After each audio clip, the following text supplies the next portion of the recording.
Have you ever felt a fear so intense it felt like the world was about to end? A simple elevator turns into a prison. An invitation to speak in public becomes a nightmare. And just looking at a balcony on the third floor makes your entire body freeze. If you've ever been through something like this, take a deep breath. You're not alone. Today, we're going to talk about the moment when fear crosses the line of what's considered normal and turns into something that controls, paralyzes, and steals your freedom. Phobias. And most importantly, how it's possible to face all of this and win.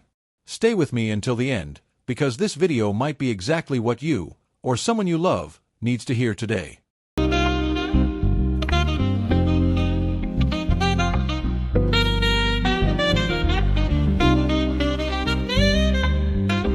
Everyone feels fear. Fear is human. It protects us from danger. It stops us from crossing the street without looking, from jumping from high places without safety, from putting our hand in fire. But what happens when that fear starts showing up out of context? When it appears without any real threat? And even worse, when it starts controlling your choices, your relationships, your work, your life? That's where what we call a phobia comes in. And no, it's not being dramatic. It's not being weak. It's a real condition that affects millions of people around the world, and it needs to be talked about seriously, but also with empathy. That's why, in today's video, I'm going to show you the 3 most common phobias in the world, how they show up, how they affect the lives of those who live with them, and most importantly, how to take the first step towards freedom.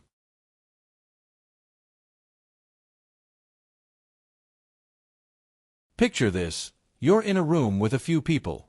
Nothing unusual, right?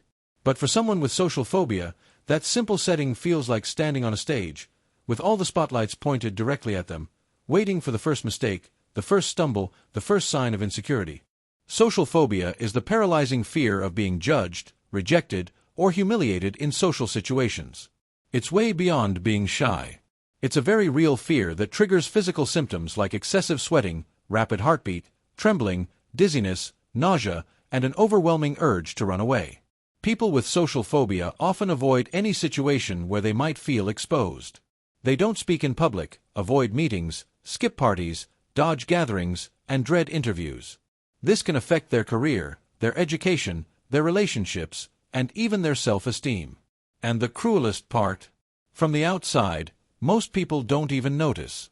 They think the person is antisocial, uninterested, or distant. But inside, that person is fighting a real battle, just to appear normal. Sometimes this fear starts in childhood, after being exposed to criticism, bullying, or embarrassing situations. Other times, it builds slowly, after years of trying to fit in and feel good enough. The mind starts repeating, "Better stay quiet. They'll laugh at me. They'll think I'm ridiculous." And little by little, the person starts fading away just to survive. But here's the truth. No one should have to hide who they are in order to be accepted.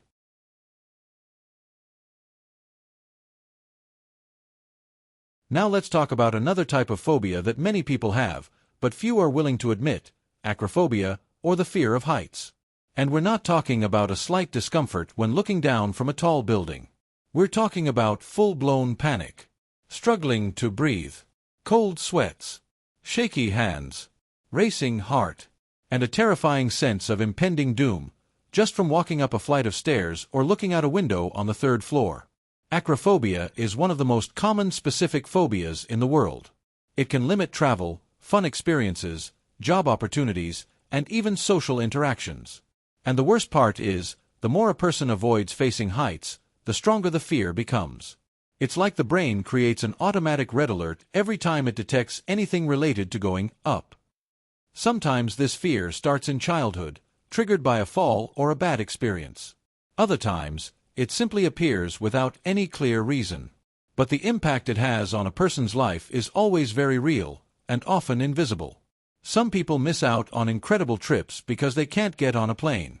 Others turn down invitations to rooftop events, penthouses, or places with balconies. Some even avoid escalators in shopping malls or train platforms. And while it might seem irrational to outsiders, for the person feeling it, that fear is absolutely real.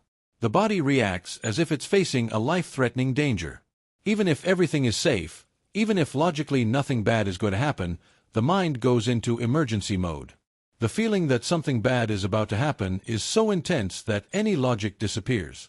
Living with acrophobia often means living with guilt and frustration.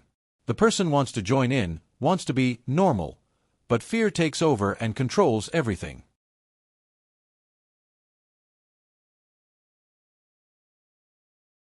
Now imagine walking into an elevator.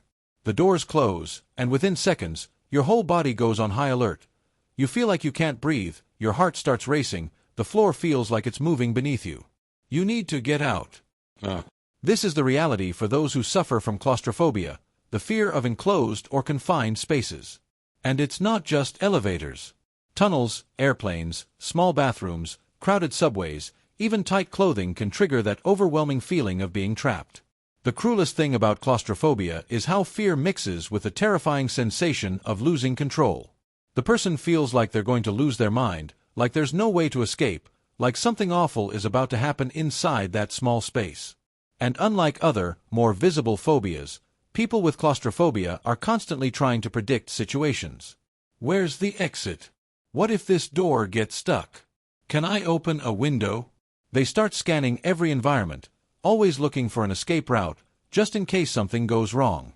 Sometimes, just sitting in a car with the windows closed is enough to trigger discomfort. Some people can't even undergo medical exams like MRIs because of that suffocating feeling of being trapped. And to avoid these triggers, many people start isolating themselves, avoiding medical help, turning down invitations, skipping events, and slowly distancing themselves from experiences that used to be part of their lives. It's like their freedom is always hanging by a thread.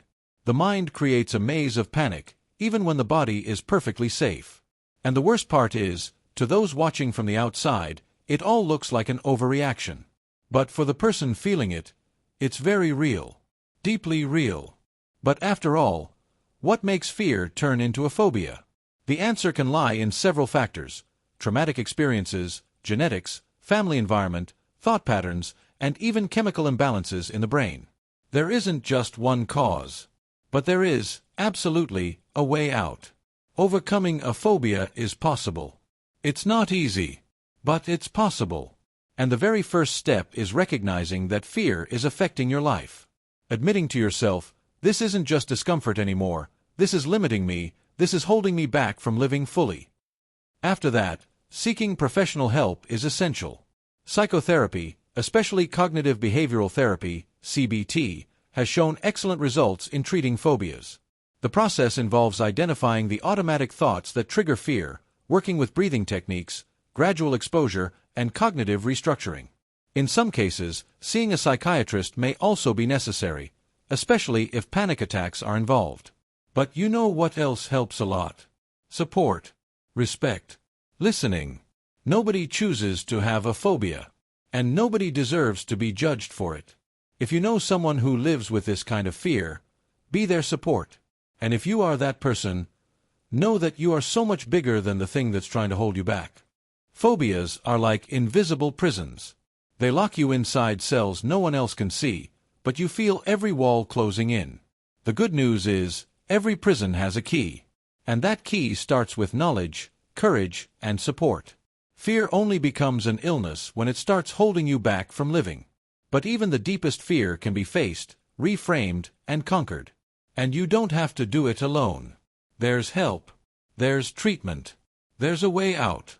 So, if this video spoke to you in any way, if you saw yourself in these stories or know someone who needs to hear this, leave your like down below because it helps this content reach even more people. Subscribe to the channel because there's so much more coming your way about mental health, self-awareness, and quality of life. And look, there's another video popping up on your screen right now that perfectly complements everything we've talked about here today. Click to watch it, it might just open more doors for you, and set you free from a few more chains. I'll see you in the next video. Take care, and remember, you are stronger than you think.